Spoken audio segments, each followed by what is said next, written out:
Doctor B R Ambedkar గారు రాసిన రాజ్యాంగాన్ని సృష్టించి మనందరికీ హక్కులు ఇచ్చినటువంటి మహానుభావుడు డాక్టర్ బిఆర్ అంబేద్కర్ గారు.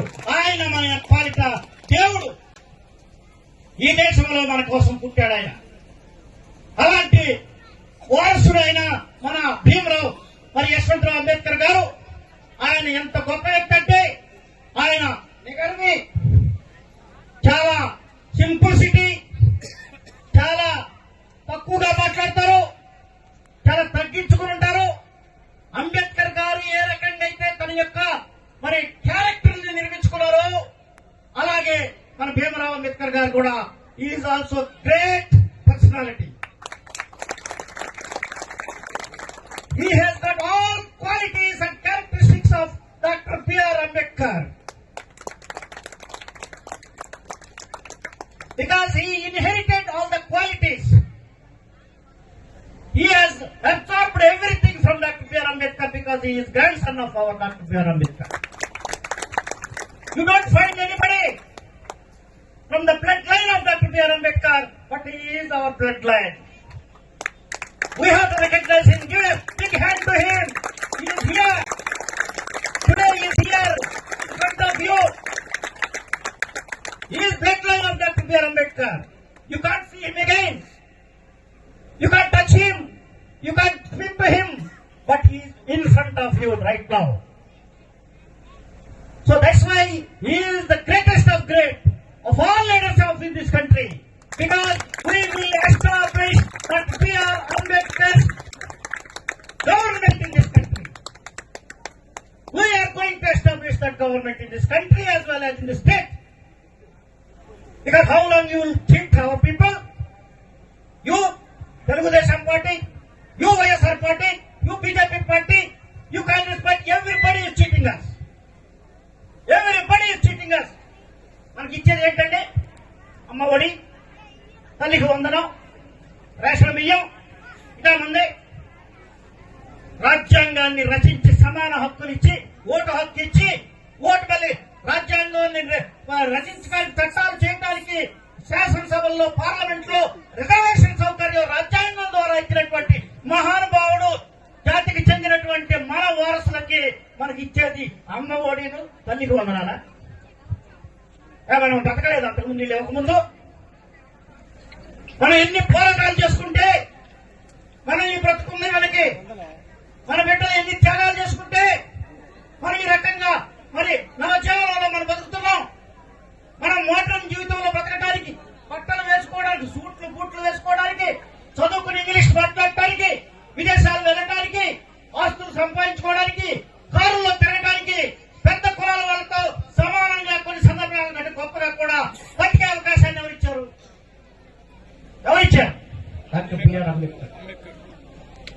ఏం ఐఆర్ఎస్ అయ్యారంటే, ఒక కమిషన్ ఆఫ్ ఇన్కమ్ ట్యాక్స్ అయ్యారంటే అది ఆయన ఇచ్చినటువంటి భిక్షే.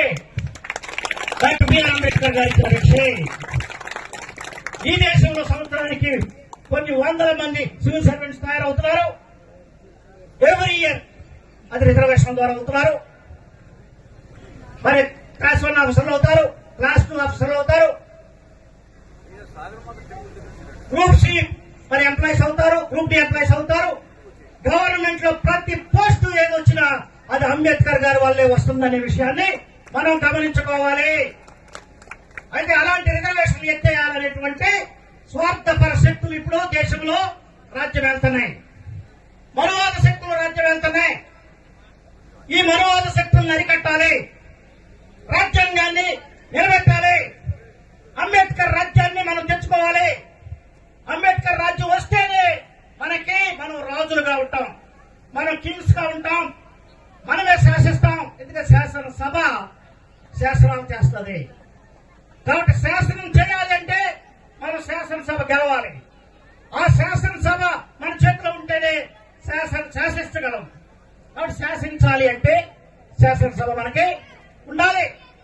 అంటే అలాంటి ఒక రాజకీయ వ్యూహంతో ముందుకెళ్తున్నటువంటి మన భీమరావు యశ్వంత్ అంబేద్కర్ గారి యొక్క అనుగ్రహంతో, వారి ఇన్స్పిరేషన్ తో, ఆయన నాకు ఇచ్చినటువంటి అడ్వైస్ తో నేను ఈ యొక్క పార్టీ అధ్యక్ష పదవిని తీసుకోవడం జరిగింది. ఇప్పుడు ఈ పార్టీని రాష్ట్రం నలుమూలలో మేము బలోపేతం చేస్తున్నాం. ఇప్పుడు ఇది తెలంగాణ బోర్డర్, అంటే రాష్ట్రానికి ఆంధ్రప్రదేశ్ రాష్ట్రానికి చివరి ప్రాంతం తెలంగాణ అనుకుంది. అంటే అవతల లెఫ్ట్ కెనాల్ ఏమో తెలంగాణ, రైట్ కెనాల్ ఆంధ్ర. కాబట్టి బ్రిడ్జి మనల్ని డివైడ్ చేస్తుంది. మరి ఇక్కడికి తీసుకొచ్చాము ఆయన్ని సార్ని. మరి ఇంత చిన్న ప్లేస్ కూడా ఆయన ఒప్పుకుని వచ్చారు. మరి ఆయన ఎంత గొప్ప మనసు లేకపోతే మిమ్మల్ని అందరం కలవడానికి ఇక్కడికి వచ్చారు, మీతో మాట్లాడటానికి వచ్చారు. అంబేద్కర్ గారికి ఉన్నటువంటి గొప్ప మనసు ఏదైతే ఉందో ఆ గొప్ప మనసు ఆయనలో ఉంది. Large heart, great person. మనం ఆయన్ని వినియోగించుకోవాలి. మనకంటే ఈయనకంటే గొప్ప వాళ్ళేం కాదు. ఇప్పుడున్న ముఖ్యమంత్రులు కానీ, ఇప్పుడున్నటువంటి ప్రధానమంత్రి కానీ, ఇప్పుడున్నటువంటి ప్రతిపక్ష నాయకుడు కానీ ఈయనకంటే గొప్ప వాళ్ళు కానీ కాదు, లేదా మనకంటే గొప్ప వాళ్ళు కాదు. మన డాక్టర్లు, మన ఇంజనీర్లు, మనం పోస్ట్ గ్రాడ్యుయేట్లు, మనం సైంటిస్టులు, మనం లేని చోట్లేదు. విదేశాల్లో ఎన్ఆర్ఐల్లో ఉన్నాం, ప్రతి చోట ఉన్నాం. మనం చాలా గొప్ప కులం. అలా గొప్పగా మారటానికి ప్రధాన కారణం ఎవరు? డాక్టర్ అంబేద్కర్. ఆయనకి కృతజ్ఞతగా ఒక్క ఓటు వేయండి. మీరేమి ఉద్యమాలు చేయాల్సిన పని లేదు, మీరేమి కత్తులు పట్టుకుని తుపాకులు పట్టుకుని పోరాటాలు చేయాల్సిన పని లేదు. మీరు ఏ రకంగానో తగాదాలాడి ఏరిపోయిన కేసులు పెట్టుకోవాల్సిన అవసరం లేదు.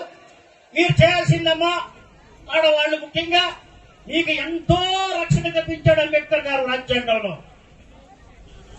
ఈ కోసం నిజంగా ఆయన చేయని పని లేదు. ఆయన మహిళల కోసం హిందూ కోడ్ బిల్ ప్రవేశపెట్టారు. ఆ బిల్లు పాస్ కానందుకు నిరసనగా కేంద్ర మంత్రి పదవికి రిజైన్ చేశారు. అలాంటి వ్యక్తులు ఎవరైనా ఉంటారా ఇప్పుడు? మంత్రి పదవి కోసం కుక్కల్లాగా కొట్లాడుకుంటున్నటువంటి ఈ యొక్క తరుణంలో ఆయన ఎప్పుడో ఎన్నో సంవత్సరాల క్రితం మంత్రి పదవిని తృణప్రాయంగా వదిలేసి నాకు భారతదేశ మహిళలే నాకు ముఖ్యం, వాళ్ళ కోసమే నేను ఉంటాను, నా హిందూ కోడ్ బిల్ మీరు ఎందుకు అంగీకరించరు? మహిళలకు కావలసినటువంటి స్వేచ్ఛ, వాళ్ళు ప్రేమించుకునే హక్కు, వాళ్ళు పెళ్లి చేసుకునే హక్కు, వాళ్ళు విడాకులు తీసుకునే హక్కు, వాళ్ళు ఆస్తి కలిగి ఉండే హక్కు, వాళ్ళు ఉద్యోగాలు చేసే హక్కు అన్ని కూడా వాళ్ళకి పురుషులతో సమానంగా ఇవ్వాలి అని చెప్పి వీళ్ళు పెట్టినటువంటి మహానుభావుడు డాక్టర్ బిఆర్ అంబేద్కర్ గారు. ఈ దేశ మహిళలు వాళ్ళు మన కులస్తులే కావాల్సిన పల్లె, పెద్ద కులస్తులందరికీ మేలు చేశాడు ఆయన. ఎందుకంటే జెండర్ ఈక్వాలిటీ తీసుకొచ్చాడు ఆయన. పురుషులతో సమానంగా స్త్రీలకి సమాన హక్కులు తీసుకొచ్చాడు రాజ్యాంగం ద్వారా. కాబట్టి రాజ్యాంగంలో పొందుపరచిన విషయం అంటూ ఏం లేదు. ప్రతిదీ ఇండక్టెడ్ ఇంటూ ఇట్. కాబట్టి మనం ఇవన్నీ తెలుసుకోవాలి. ఎవరికో ఓటేస్తే మనకేం రాదు. మన రక్షకుడు, మన కాపరి, మన కోసం మరి అహర్నిశలు శ్రమించి త్యాగం చేసిన త్యాగశీలి డాక్టర్ బిఆర్ అంబేద్కర్ గారి ద్వారానే అనేక మంది డాక్టర్లు అయ్యారు, అనేక మంది ఐఏఎస్ ఆఫీసర్లు అయ్యారు, అనేక మంది ఇంజనీర్లు అయ్యారు, అనేక మంది ఉద్యోగాలు పొందారు. కానీ ఎవరైనా కానీ అంబేద్కర్ గారి కోసం కృషి చేస్తున్నారా? అది ఒకసారి ప్రశ్నించుకోవాలి ప్రతి ఎంప్లాయీ కూడా. ఎవరి మూలంగా వాళ్ళు అన్నం తింటున్నారు? మీరు తినే ప్రతి మెతుకు మీద అంబేద్కర్ గారు ఉన్నారు. మీ పిల్లలు తినే ప్రతి మెతుకు మీద అంబేద్కర్ గారు ఉన్నారు. మీరు వేసే ప్రతి అడుగు మీద అంబేద్కర్ గారు ఉన్నారు. మీకు ఆఫీసులో నమస్కారాలు పెట్టే ప్రతి నమస్కారం వెనక అంబేద్కర్ గారు ఉన్నారు. అంబేద్కర్ గారు లేనిదే మీరు లేరు, నేను లేను, వీళ్ళు లేరు. Nobody is there without Ambedkar. Ambedkar is our life line. Ambedkar is our life. కాబట్టి అలాంటి మహనీయుడి యొక్క పార్టీని మనం ముందుకు తీసుకెళ్లాలి. ఎందుకంటే ఇది అంబేద్కర్ వారసుల ఆత్మీయ సభ. అందరూ రావచ్చు, ఏ కులం వాళ్ళైనా రావచ్చు, ఏ మతం వాళ్ళైనా రావచ్చు.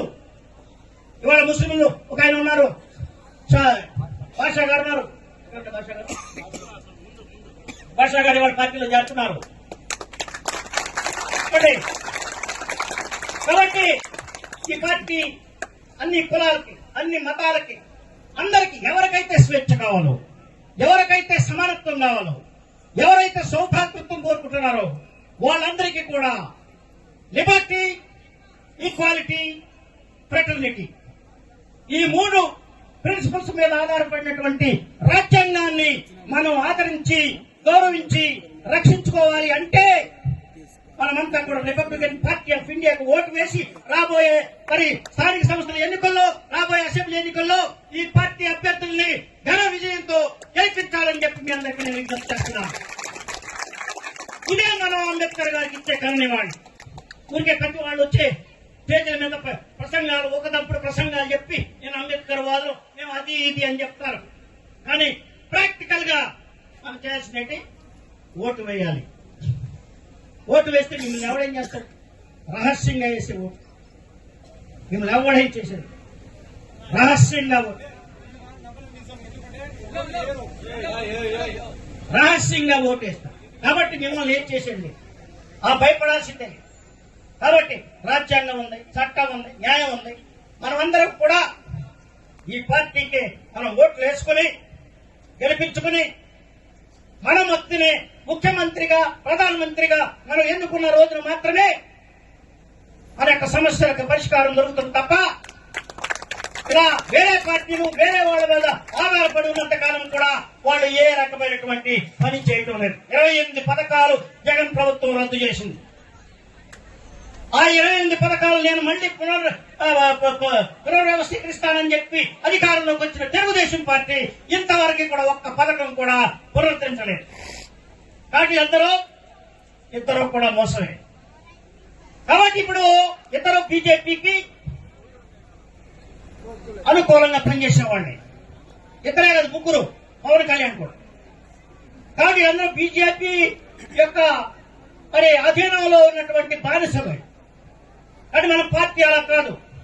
స్వేచ్ఛాయుతమైన, ధర్మయుతమైన, న్యాయపరమైన, ఎంతో సమానత్వంతో కూడినటువంటి రిపబ్లికన్ పార్టీ ఆఫ్ ఇండియా ఈ దేశానికే ఒక బ్రహ్మాండమైనటువంటి, గొప్ప విజయవంతమైనటువంటి, మార్గదర్శనవంతమైనటువంటి, ఆచరణీయ యోగ్యమైనటువంటి పార్టీగా మనం భావిస్తూ ఈ పార్టీకి ఘన విజయం సాధించేటట్టుగా మీరందరూ కూడా నడుం కట్టుకుని కృషి చేయాలని చెప్పి, అలాగే మన అంబేద్కర్ గారి యొక్క వారసులైనటువంటి మన వేముల యశ్వంత్ గారికి ఘన నివాళి అని చెప్పి అన్ని చప్పట్లతో ఆయనకి స్వాగతం పలుకుతూ ఆయనకి జై భీమ్, జై భీమ్, జై భీమ్, జై భారత్, జై భారత్, జై భారత్, జై భారత్, జై భారత్, జై భారత్, జై సంవిధాన్, జై సంవిధాన్, జై సంవిధాన్, జై సంవిధాన్.